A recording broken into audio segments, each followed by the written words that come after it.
নমস্কার বন্ধুরা, সম্পাস ভ্যারাইটি ব্লগে আপনাদের সবাইকে স্বাগত।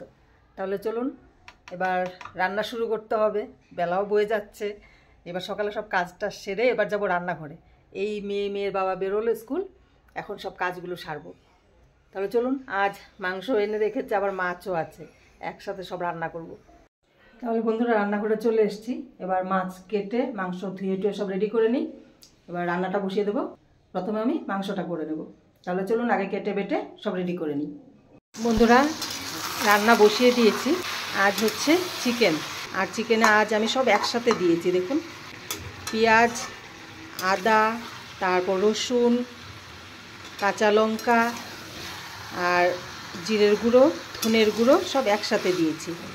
আজ এইভাবে চিকেনটা রান্না করব।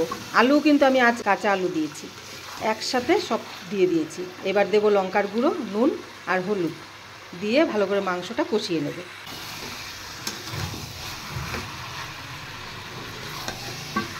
আজ শুধু মাংস হবে না, আবার মাংসের সাথে মাছও রান্না করব। মাংসটার কিছু দেখানোর নেই, এটা কষিয়ে নামিয়ে দেব। এদিকে মাছ ভাজার জন্য তেল গরম হয়ে গেছে। এবার আমি মাছগুলো ভেজে নেব। মাংস কিন্তু হয়ে গেছে, নামিয়ে দিয়েছি। মাছগুলো ভাজা হয়ে গেছে, এবার নামিয়ে দেব।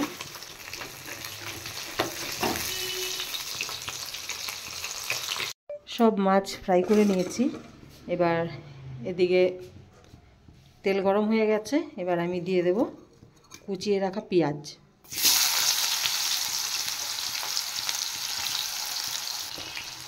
আর তার সাথে আমি দেব বেগুন আর সিম।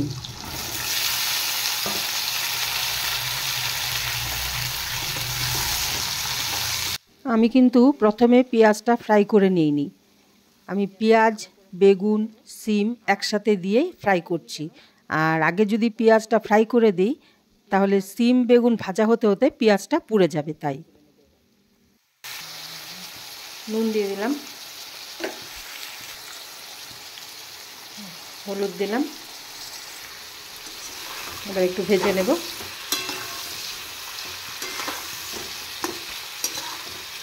আর বন্ধুরা, আমি যেভাবে আজ ছোট বাটা মাছটা রান্না করব, এইভাবে আপনারা খেয়েছেন কিনা অবশ্যই কমেন্ট করে জানাবেন। দেখুন, সিম আর বেগুন পেঁয়াজ সহ একবারে ভাজা হয়ে গেছে। এবার আমি দিয়ে দেব পেস্ট করে রাখা সর্ষে আর কাঁচা লঙ্কা। এবার দেব 1 চামচ শুকনো লঙ্কার গুঁড়ো। নুন প্রথমে দিয়েছি, এখন আর একটু দিয়ে দিলাম। এবার সর্ষে বাটা সহ একসাথে একটু কষিয়ে নেব। আর সর্ষে দেওয়ার পর বেশি ভাজতে নেই, বেশি ভাজলে তো তিতো হয়ে যায়। এবার হালকা একটু নাড়াচাড়া করে তারপর আমি জল দেব। হালকা ভেজে নিয়েছি, এবার মশলার এটা ধুয়ে জল দিয়ে দেব।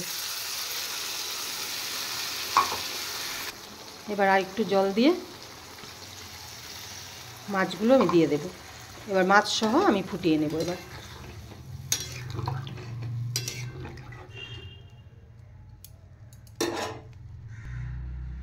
এবার ভেজে রাখা মাছগুলো দিয়ে দিচ্ছি।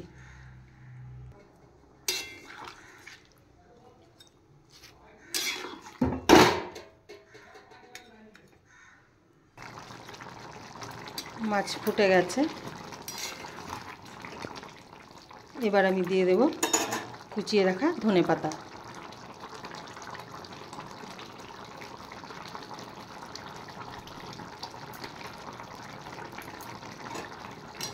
এবার হালকা আর একটু ফুটিয়ে নামিয়ে দেব। বন্ধুরা, মাছ রান্না কমপ্লিট।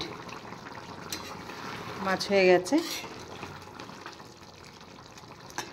এটা নামাবো না কড়াই থেকে, কারণ মেয়ে তো কেউ খায়নি।